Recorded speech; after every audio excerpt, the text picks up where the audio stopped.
Paul from Warrior Tactical Systems here. I'm going to do a quick video on the Karambit for weapon retention, the folding Karambit I should say. I really love these things. This is a Fox Karambit. It has that Emerson wave feature, which really makes it easy to open with your left hand.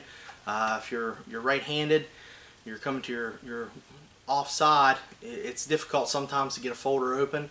Obviously you practice it, you can make it smooth, but this really helps. Also, if you end up pulling it out and it's not open, it's easy to open on the opponent's body if you choose using an impact weapon first and then want to open it. But it's a really good tool, so let me show you a little bit what we can do with this. So if I'm concealed carry, maybe the person felt my gun while we were in a clinch or something, now they're trying to grab it. If I'm law enforcement, obviously they know you have a gun, they try to go for it. Whether they're behind, the side, or the front, I always want to turn toward my gun. If they're in the front, obviously they're already there.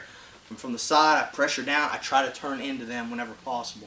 Okay, because I want to be squared up, I don't want to turn my back to them. Now I can still do whatever I normally do for weapon retention. I can try to strike, I'll be pressuring down, I may be wrapping the arms here, depending on the situation. You may be wrapping it with the other arm. But at some point, you decide you need to go for this. Obviously this is deadly force. As I draw out here, I have the lung shot available. Okay, I'm going to go palm up, because if his arm's here, I go palm down, I'm liable to hit my hand on it, I won't get much penetration. So I want to go palm up here to try to get in between the ribs into the lung. I had a friend that had a lung collapse and it just dropped him. Doesn't guarantee anything. Some people are shot multiple times through both lungs and continue to fight, so we don't want to expect anything. But hopefully this will drop him with one shot. If it doesn't, we can continue here. We also have the liver.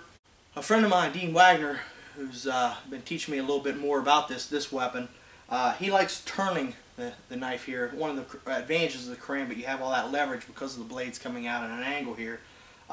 So by inserting it in the ribs and turning, we break that rib. Maybe the pain and shock of that will have an effect on the opponent. Okay. After I've got a couple shots here, I'm going to come up. I can go either the throat or the face. Okay. And hopefully at this point I get a break. I'm going to keep my arm up high because I don't want to flag my arm with the gun as I draw out here. I draw and I can fire from a retention position. My hand stays close to my body as they come together, so my hand never goes in front of the gun. I don't want that to happen. I want to keep everything behind the muzzle as I drive out and put the hands together. Okay. Alternately, I could also cut towards the arms if for some reason he hasn't stopped. I'm pressuring down. I get my shots in here. I come across. I may also have to cut across the arms, trying to get that grip to release. Okay. As I grip across the arms, my arm's now in the way. Okay, so as I draw out, push him away, I need to get this arm back before I present.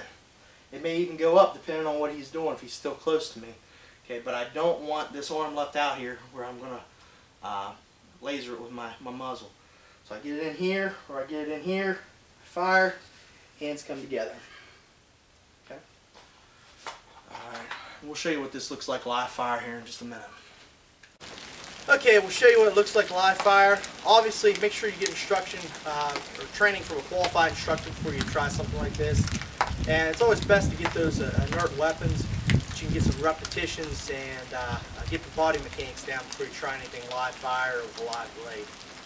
Alright, so when I'm thrusting here, I'll have a hold of the target because it'll fall over otherwise.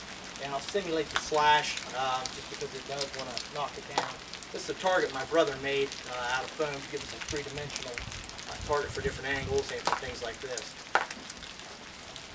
So as I'm here, I'm taking my weapon out.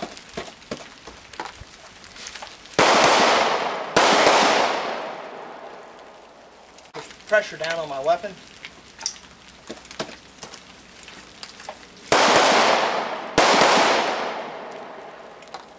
Alright guys, I hope you enjoyed that video. Train safe and check out our website at wartacsystems.com.